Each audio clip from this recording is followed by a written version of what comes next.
जब मैं तुम्हारी तरह स्टूडेंट था, I was really bad at organic chemistry. और जब टीचर बनने की बारी आई, जब मुझे खुद पढ़ाना था, तो ऑर्गेनिक केमिस्ट्री तो मेरे बिल्कुल लास्ट ऑफ द चॉइस था। लेकिन कहते हैं ना कि किस्मत से ज़्यादा और समय से पहले किसी को कुछ नहीं मिलता है, तो वैसे ही ऊपर वाले को कुछ और मंजूर था। हम चारों दोस्तों ने फैसला किया कि अपने अपने सब्जेक्ट का चॉइस टॉस करके करें, और मेरे पल्ले पड़ी ऑर्गेनिक केमिस्ट्री, जिस चीज़ को मैं सबसे ज़्यादा हेट करता था। और शायद मेरे टीचर वैसे थे, या फिर मुझे कोई ऐसा मिला ही नहीं जो मेरे ऑर्गेनिक के सब्जेक्ट में इंटरेस्ट जनरेट करे।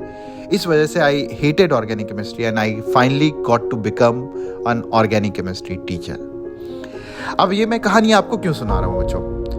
क्योंकि मैं आपकी तरह ही पहले ऑर्गेनिक केमिस्ट्री को हेट करता था। मेरे पास एज ए टीचर बहुत कम समय था ऑर्गेनिक केमिस्ट्री को प्रिपेयर करके पढ़ाने के लिए, क्योंकि मैं पढ़ाते वक्त तो बिल्कुल ही कॉम्प्रोमाइज़ नहीं कर सकता था। स्टूडेंट की ज़िंदगी का सवाल था और मुझे बहुत अच्छा करना था ताकि मैं सारे स्टूडेंट्स को पढ़ा भी पाऊँ और उनके क्वेश्चंस को हैंडल भी कर पाऊँ। आज का जो वीडियो है ना, ये मेरे लाइफ पे एक तरीके से डेडिकेटेड वीडियो है, क्योंकि मैं आज इस वीडियो में आपको सारी चीज़ें बताऊँगा जिससे आप गॉड ऑफ ऑर्गेनिक केमिस्ट्री हो सकते हो इन जस्ट 20 डेज। क्योंकि मेरे पास भी उतना ही समय था टू प्रिपेयर एंड डिलीवर भी नहीं, सारे बच्चों के आंसर्स भी मुझे करने थे। तो मैंने क्या स्टेप्स फॉलो किए आज आपको उस वीडियो में एक एक करके बताऊंगा, और मैंने किस तरीके से बच्चों को पढ़ाया, क्या अप्रोच लिया जो कि थोड़ा डिफरेंट था कन्वेंशनल अप्रोच से, जो बाकी जगह पे मैं वीडियोस में देखता हूँ, यूट्यूब वीडियोस पे देखता हूँ, उससे काफ़ी डिफरेंट था। बट आशा करता हूँ कि अगर आप इस वीडियो को अंत तक देखोगे तो डेफिनेटली आपके ऑर्गेनिक केमिस्ट्री में काफ़ी इंप्रूवमेंट आएगा और बहुत जल्दी इंप्रूवमेंट आएगा। चलो फिर देर किस बात की है, चलते हैं हम आगे और देखते हैं कि मैंने क्या क्या स्टेप्स फॉलो किए जिससे मैं गॉड ऑफ ऑर्गेनिक केमिस्ट्री बन पाया। अब तक आपने देख लिया कि मैं किस तरीके से ऑर्गेनिक पे कमांड किया। As a teacher it was very important कि छोटे से टाइम पे मैं ऑर्गेनिक पे कमांड करूं ताकि मेरे बच्चों को बहुत जल्दी से जल्दी फायदा हो पाए। और पिछले 20 सालों में मैंने कई बच्चों को गाइड किया, अनगिनत बच्चों को गाइड किया है ऑर्गेनिक केमिस्ट्री को कमांड करने के लिए और उनपे पूरे पूरे नंबर लाने के लिए। अगर आपको लगता है कि ऑर्गेनिक केमिस्ट्री आपकी वीक है और आप उस पर कमांड करना चाहते हो, तो जो भी मेथड्स मैं यहां पे बताने वाला हूं आप उसको ब्लाइंडली फॉलो करो। तो अब यहां से शुरुआत करते हैं कि कौन से टॉपिक इंपॉर्टेंट है, किस तरीके से आपको कमांड करना है। तो सबसे पहले इट इज एक्सट्रीमली क्रिटिकल कि दो topics are extremely critical and important. मतलब ऑर्गेनिक केमिस्ट्री में आप कुछ करो ना करो, आप अगर ये दो टॉपिक कर लेते हो तो 60 to 70% ऑर्गेनिक केमिस्ट्री पे आप कमांड कर सकते हो, या किसी भी टाइप के क्वेश्चन को 60-70% टाइप ऑफ क्वेश्चन को आप अटेम्प्ट कर सकते हो। वो टॉपिक्स है GOC, which is general organic chemistry. क्या होता है, क्या उसमें क्या क्या चीजें आती है, वो सारी चीजें मैं अभी थोड़ी देर में बात करूंगा। तो अभी वेट करो और अगले पार्ट में मैं उसके बारे में बात करूंगा। और दूसरा चैप्टर है हाइड्रोकार्बन्स, क्योंकि अगर आप हाइड्रोकार्बन्स में किस तरीके से याद किया जा सकता है, कैसे आप चीजों को रट्टा मार सकते हो, वो भी मैं बताऊंगा इस वीडियो के अंत में। तो सबसे पहले आते हैं हम जनरल ऑर्गेनिक केमिस्ट्री की बात। जनरल ऑर्गेनिक केमिस्ट्री अगले 20 दिन का टारगेट होना चाहिए। और सबसे पहले जब तक जनरल ऑर्गेनिक केमिस्ट्री कमांड नहीं होता, आप अगर किसी भी टॉपिक पे अल्केन, एल्कीन, अल्काइन या कार्बोक्सिलिक एसिड किसी भी टॉपिक पे आप एंटर करते हो, आप रट्टा मारोगे। और कितनी सारी चीजें रट्टा मारोगे, बहुत कम समय है और बहुत सारी चीजें जब रट्टा मारते हो तो कंफ्यूज हो जाते हो। जब तक हम एक चैप्टर से दूसरे चैप्टर तक पहुंचते हैं, पहले चैप्टर की सारी चीजें भूल जाते हैं। इसीलिए समझना बहुत जरूरी है। And I will tell you exactly रट्टा मारने का भी तरीका ऑर्गेनिक केमिस्ट्री का यूनिक होता है, और मेरे तरीके को फॉलो करोगे तो आप बहुत सारी चीजें अंत तक याद रहेंगी आपको। तो सबसे पहले देखते हैं यहां पे कि 0 से 70% आप जनरल ऑर्गेनिक केमिस्ट्री कमांड करके किस तरीके से आप ला सकते हो। तो जनरल ऑर्गेनिक केमिस्ट्री होता क्या है बच्चों? तो उसके लिए हमें यह समझना जरूरी है कि 3 चीजें ऑर्गेनिक केमिस्ट्री में इंपॉर्टेंट है। सबसे पहली चीज सबस्ट्रेट। सबस्ट्रेट क्या होता है? जिसके ऊपर कोई भी चीज रिएक्ट किया जाता है या फिर जिसके ऊपर अटैक होता है, उसको हम सबस्ट्रेट बोलते हैं। जैसे एल्कीन हो गया, एल्काइन हो गया, एल्काइल हैलाइड हो गया, इनके ऊपर अटैक होता है। और अगर मैं सबस्ट्रेट को ढंग से समझ लेता हूं, और क्या समझना है वो मैं अभी थोड़ी देर में बात करूंगा, तो सबस्ट्रेट को अच्छे से समझ लेंगे, क्या फैक्टर्स वहां पे उसको इन्फ्लुएंस करते हैं, कब वो रिएक्ट करेगा, कब उसके ऊपर अटैक होगा, किस पोजीशन पे अटैक होगा, ये समझना हमें जरूरी है सबस्ट्रेट के ऊपर। सेकंड चीज आती है ऑर्गेनिक केमिस्ट्री में, वो है रिएक्टेंट। रिएक्टेंट क्या होता है? जैसे न्यूक्लियोफाइल की बात कर ले, इलेक्ट्रोफाइल की बात कर ले, एसिड की बात कर ले, बेस की बात कर ले, ये सब रिएक्ट मतलब जो सबस्ट्रेट के ऊपर अटैक करेगा उसको हम रिएक्टेंट बोलते हैं। एंड फाइनली वो प्रोडक्ट बनाता है किसी ना किसी कंडीशन के थ्रू। मतलब अगर मैं इसकी बात करूं, सबस्ट्रेट और रिएक्टेंट की बात करूं, तो it might go through a path 1, it might go through a path 2, और इसको हम रिएक्शन मैकेनिज्म बोलते हैं कि अगर आप किस मैकेनिज्म को फॉलो करेगा, कब SN1 होगा, कब SN2 होगा, कब E1 होगा, कब E2 होगा, अगर मुझे ये पाथ समझ में आ जाता है तो सबस्ट्रेट, रिएक्टेंट और ये पाथ, इसके थ्रू आप पूरी की पूरी ऑर्गेनिक केमिस्ट्री को कमांड कर सकते हो। एंड ट्रस्ट में, जब मैं बोल रहा हूं कि अगर आपको ये चीज समझ में आ गया कि सबस्ट्रेट अटैक, इसके ऊपर अटैक कब होगा, ये अटैक कब करेगा और किस पाथ से जाएगा, अगर आपको ये समझ में आ गया तो आपको प्रोडक्ट याद करने की जरूरत नहीं पड़ती है। मतलब आपको बिल्कुल प्रोडक्ट याद करने की जरूरत नहीं है, प्रोडक्ट आप अपने आप ही बनाने लग जाओगे।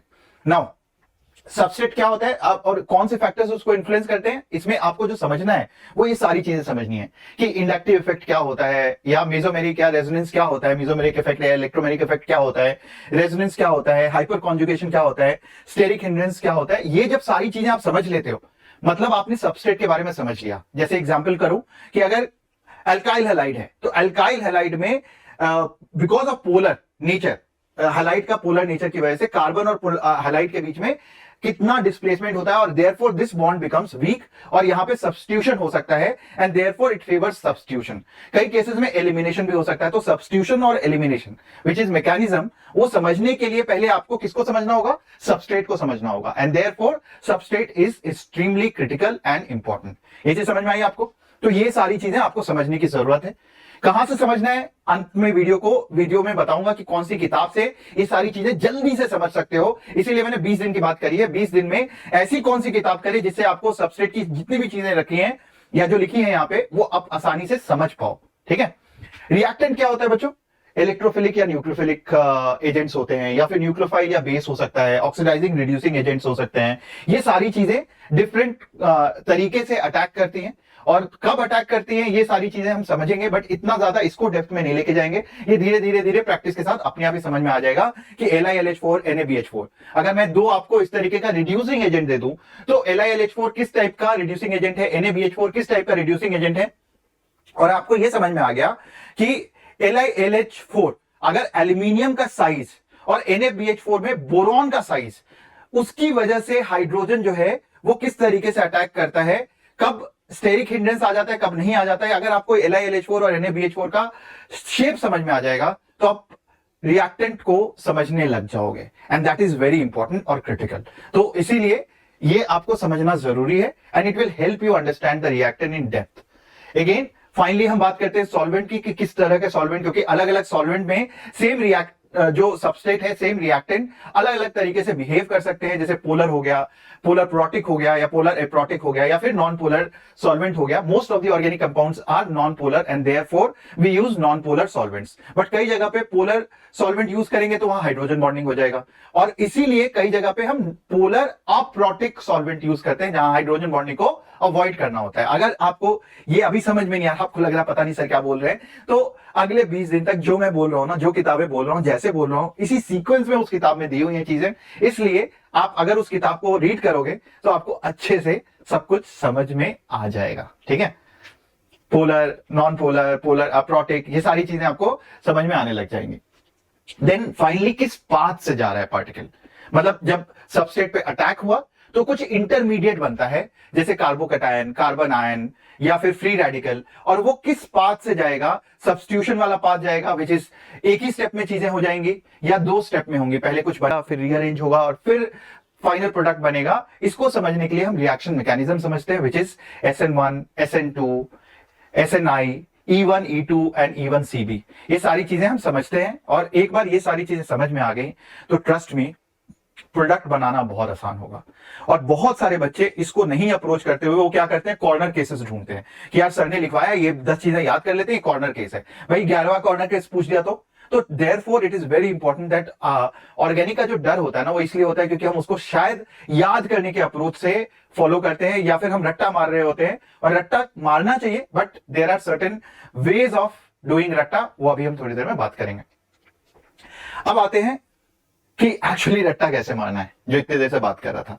तो रट्टा मारना भी एक कला है ऑर्गेनिक केमिस्ट्री में। ऑर्गेनिक केमिस्ट्री में जनरली अगर आप बहुत सारे रिएक्शंस हैं, हर चैप्टर के अंदर ही कम से कम भी 20 से 30 रिएक्शंस होते हैं, चाहे वो प्रिपरेशन हो, चाहे वो रिएक्शंस हो, 20 से 30 रिएक्शन हर चैप्टर में आप याद करने जाओगे तो 300 रिएक्शंस आपको याद करने पड़ेंगे, और वो बहुत बहुत बहुत मुश्किल है। तो मैंने क्या किया था एज ए टीचर, मैंने एक सीक्वेंस बनाया था जिसमें कि बच्चों को याद करना चाहिए हर चैप्टर। मतलब अगर मैं मान लो एक छोटा सा एग्जांपल लेता हूं, और मैंने यहां पे एक नोट भी बनाया आपके लिए। नोट्स मैं टेलीग्राम में शेयर करता रहता हूं, अपने जो भी नोट्स मैंने सारे चैप्टर के प्रिपरेशन के नोट्स टेलीग्राम में शेयर किए। अगर आपने ज्वाइन नहीं किया तो टेलीग्राम को जरूर ज्वाइन कर लेना।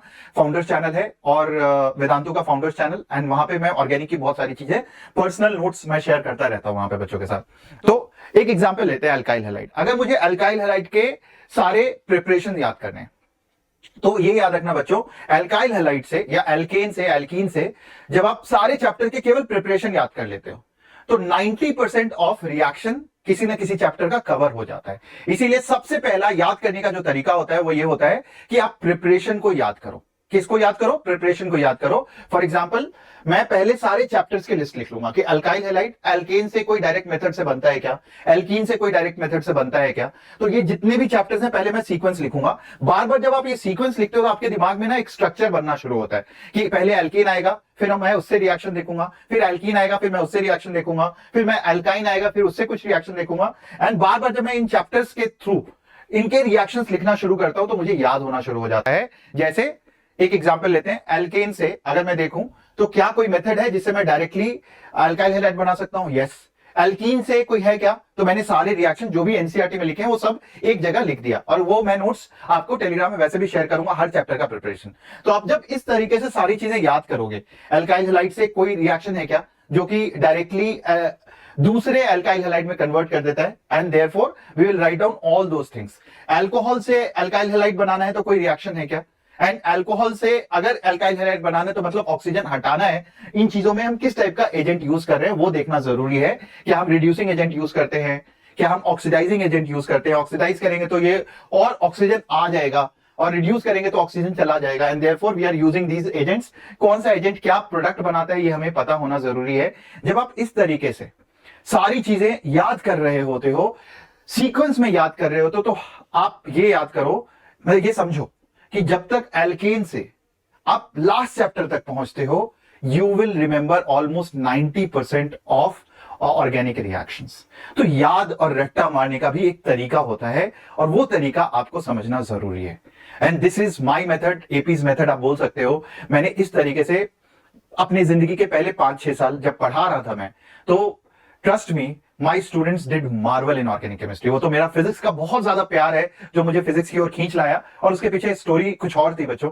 एक बच्चा था जो फिजिक्स मुझसे ही पढ़ना चाहता था, and therefore I entered into physics. Finally उसकी रैंक 6 आई थी एट जेईई एडवांस में, but because of him I actually entered into physics full time as a teacher. But मेरा ऑर्गेनिक का प्यार आज भी बहुत ज्यादा बरकरार है, एंड आई अंडरस्टैंड दैट जो भी बच्चा ये मेथड फॉलो करेगा उसको पूरे नंबर ऑर्गेनिक केमिस्ट्री में आने ही आने हैं, उसका नंबर कट ही नहीं सकता। And finally, last but not the least, आपको टॉप 10 रिएक्शन जो नेम रिएक्शन है, जैसे एल्डोल कंडेंसेशन जो कि 12th में आता ही आता है, कैनिजारो हो गया रिएक्शन, वो आता ही आता है। तो जितने भी मैंने लिस्ट लिख दिया है यहाँ पे, वुड्स रिएक्शन आप यहीं से स्टार्ट होता है 12th अल्काइल हैलाइड में, फिडेलक्राफ्ट अल्काइलेशन, फिर aldol condensation, Cannizzaro, Reimer Tiemann, Rosenmund, Clemmensen, Hofmann and Gabriel synthesis. अगर आप ये नेम रिएक्शन याद कर लेते हो, तो अभी जो मैंने तरीका बताया है, और फाइनली नेम रिएक्शन याद कर लेते हो, पूरे नंबर ऑर्गेनिक केमिस्ट्री में आ रहे हैं। इस तरीके से फॉलो करो। अब आखिरी में आते हैं हम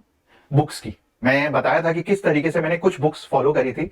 so one of the books that I personally suggest is this book. This is a very very very very good book, क्योंकि ये इंडियन वर्जन है। जितनी भी मैंने बहुत सारी किताबें छांटी थी बच्चों, मैंने पीटर साइक्स देखा था, मैंने जेरी मार्च देखा था, there extremely good book, but अंग्रेजी में मैं खो जाता था, बिकॉज उसमें ये अंग्रेजी ना समझ में नहीं आती थी मुझे। बहुत सारे एक्सपेरिमेंट के वैल्यूज लिखे होते थे, मैं वो देखते और समझने में ही टाइम बीत जाता था, and therefore I finally switch to the desi version of Peter Sykes या जेरी मार्च, और उसका नाम है एस एन सान्याल। भारतीय भवन की पब्लिकेशन की किताब है, बहुत ही अच्छी किताब है। पहले 80-90 पन्नों में इसमें खजाना छुपा हुआ है, मतलब 80-90 पन्ने ही करने। अगर 20 दिन की बात कर रहा हूं तो केवल हर रोज 4 पन्ने ही करने आपको। अगर आप ढंग से कर लेते हो 4 पन्ने पर डे, और इसके साथ साथ ये थ्योरी की किताब हो गई, रिएक्शन मैकेनिज्म की किताब हो गई। इसमें नेम रिएक्शन भी दिया है, इसमें रिएक्टेंट के बारे में भी दिया है, इसमें मैकेनिज्म भी दिया हुआ है। पूरी किताब हालांकि 150-200 पन्नों की है, बट बहुत पतली सी किताब है। मैं 80-85 पेजेस आपको रीड करने की बात कर रहा हूं, उसको आप ढंग से रीड करो। उससे ज्यादा आपको बहुत ज्यादा इस किताब पे फोकस करने की जरूरत नहीं है, इग्नोर कर सकते हो। इसके अलावा तत्व, जिन बच्चों के पास भी वेदांतों के बच्चों के पास तत्व है नहीं है, तो आप अगर आप वेदांतों के स्टूडेंट नहीं हो, आप परचेज कर सकते हो। बट अगर तत्व नहीं करना चाहते हो तो these are the 2 books which I recommend, इधर हिमांशु पांडे सर की किताब या फिर एम एस चौहान सर की किताब। आप इनमें से कोई भी किताब आप फॉलो कर सकते हो। एलिमेंट्री मैं बात कर रहा हूं, स्पेशली जो बच्चे जेई एडवांस की तैयारी नहीं कर रहे हैं और जेई मेन पे फोकस है, उनके लिए एलिमेंट्री है। अगर आपको जेई एडवांस की भी तैयारी करनी है तो you can purchase simply M S Chauhan की ऑर्गेनिक केमिस्ट्री। तो उसमें थोड़ा सा हाई लेवल और दिया हुआ, but elementary and Himanshu Pandey are extremely good book. करते वक्त एक चीज याद रखना, आंसर्स में गलतियां होती हैं, तो please consult your teachers, please consult any mentor, teacher, tutor जो भी है आपके, उनसे आप एक बार कंसल्ट कर लेना। आप अपने आप पे कॉन्फिडेंस रखना। अगर आप ये किताब थ्योरी के लिए पढ़ते हो और फिर आप ये क्वेश्चन सॉल्व करते हो, तो आपने जो किया होगा वो अप्रोच सही होगा। आंसर भले ही गलत हो, कोई बात नहीं, आप कंसल्ट कर लेना टीचर से, ठीक है। तो इसमें से कुछ गलतियां हैं, but you can ignore those. Questions are extremely good, they are very specific, JEE main, JEE advance के हिसाब से चीजें बहुत अच्छे से लिखी हुई हैं, तो you can follow that। और अगर आपको गलती फ्री चीजें करनी है तो यहां से आप कर सकते हो तत्व, which is good। तो ये सारी चीजें करके ऑर्गेनिक केमिस्ट्री आप अगले 20 से 30 दिन में पूरी तरह से कमांड कर सकते हो बच्चों।